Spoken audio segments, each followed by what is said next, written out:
Hey folks, today we are going to make a classic but very easy chicken parm. This is such a easy recipe to make.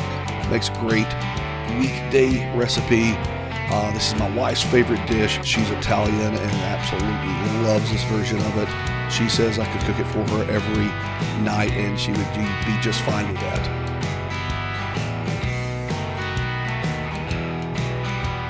Let's go ahead and take a look at the ingredients. Pretty basic here. We've got some whole grain pasta, some chicken, some eggs, Italian seasoned, mozzarella, some breadcrumbs, some red sauce, some not Alfredo sauce, some marinara sauce, and some Parmesan cheese, of course. Pretty straightforward here.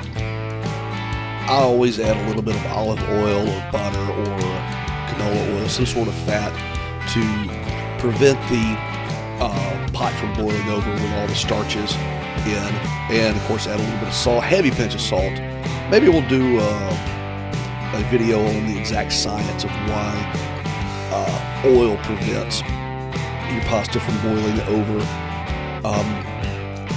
Some people will say that the oil will make your pasta not stick, but then it makes your pasta slippery, and then the pasta sauce does not stick to the pasta. If you ask 10 people, you're probably going to get 15 different answers, but that's the way I do it. Heavy pinch of salt and a little bit of olive oil. So as you can see, I'm already working with the chicken breast, just a piece of parchment paper to catch all the flying chicken juices, to keep that at a minimum, and pounding this out. So that helps tenderize the meat and make a thinner cooking surface, so it's going to cook a little bit faster, and when we pan fry them, that's going to make it a little bit crispier. So I've got 3 bowls, just some general all-purpose flour in one. I'm going to crack a couple of eggs in the other and whisk those together. The eggs make an excellent binder. You'll find that in just a lot of recipes that you pan fry pretty much anything. So I'm recording this on January 28th, 2023, when eggs are, I guess, at an all-time high. I had to look it up. It's something about an avian bird flu that's killed hundreds of thousands of hens. So hopefully that will be over soon. And in the third cup, we're just going to add some breadcrumbs, some seasoned breadcrumbs, and grate some Parmesan cheese in this. Another way I've done this is I've added panko breadcrumbs instead of regular breadcrumbs, and it was absolutely delicious. So give that a shot if you like. I can assure you the panko breadcrumbs work really well in this dish. Just going to mix that together by hand. Nothing fancy here.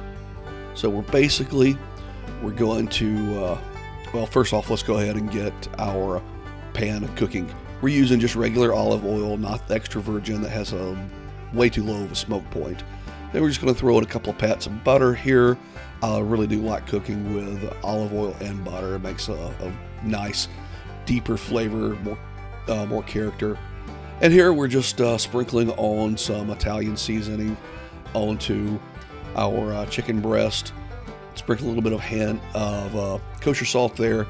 Some people will put the kosher salt in the breading, and that's fine, but you get a much more even coverage if you put the salt directly on the meat. It just works better. That's my experience. Doesn't fall off, and it seems to I don't know, maybe penetrate the meat just a little bit. Well, not a little bit. It's actually quite a bit better. So I'm just pressing it into the meat with a fork just to keep one hand clean. You know, anytime you touch poultry, you need to wash your hands because there's always going to be salmonella there. Well, I shouldn't say always, but there's always that risk there. One part. We're going to coat our chicken breast in the general all-purpose, I should say general all-purpose, it's just all-purpose flour. This is just the regular stuff.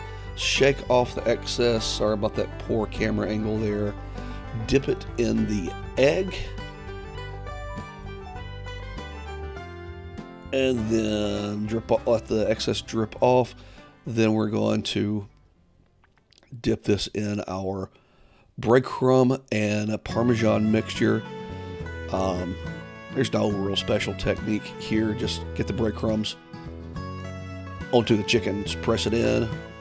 Yeah, I don't know, maybe you could use a larger bowl with a lid and shake it on there. That might work a little bit better, but either way, breadcrumbs are on there. I'm going to do the other two, and here's the last one, and then just put it into the preheated pan.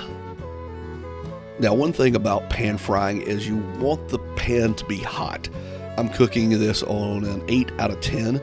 You want the pan, the oil, to be able to force out the moisture in whatever it is you're cooking. If it just sits there in oil and there's not steam being pressed out, that's how you get greasy, soggy, oily food. So bottom line, keep your pan hot and you'll be just fine. Now we're just going to throw our pasta into the pot of boiling water that had been heating up. If you like to break your pasta in half, knock yourself out, but I'm told real Italians never break their pasta in half. I don't think it matters. It's your groceries. You do what you want. So after about 4 or 5 minutes, go ahead and flip your chicken over. We want that golden brown and delicious crust. And if you've done it right, it's going to be kind of crispy at this point. Now, if this is not all the way up to 165 degrees internal, don't worry about it, because we're going to put this in the oven and bake it a little bit. So by the time you're done, yeah, absolutely make sure that it's baked and cooked all the way through. 165 to kill all the nasties. And that looks awesome. We're going to put a big tablespoon of the marinara sauce. I'm using a jarred marinara. If you can make your own, if you have the time, that is awesome. I do it occasionally. It's so much better than store-bought, but I didn't have 5 hours to cook this. So don't smother it in the marinara sauce. So if I can tell you anything about that, you don't want to just drown it. So if you want more sauce, put that on the pasta. But if you put too much on the chicken, you're going to make the breading soggy, and nobody likes that. Now, the mozzarella cheese that goes on top, I think you can put all the mozzarella you can hold. So I kind of consider this dish as just a mozzarella delivery device. So throw that in the oven, 350 for about 15 minutes. And in the meantime, let's grate some Parmesan cheese that we're going to spread on top.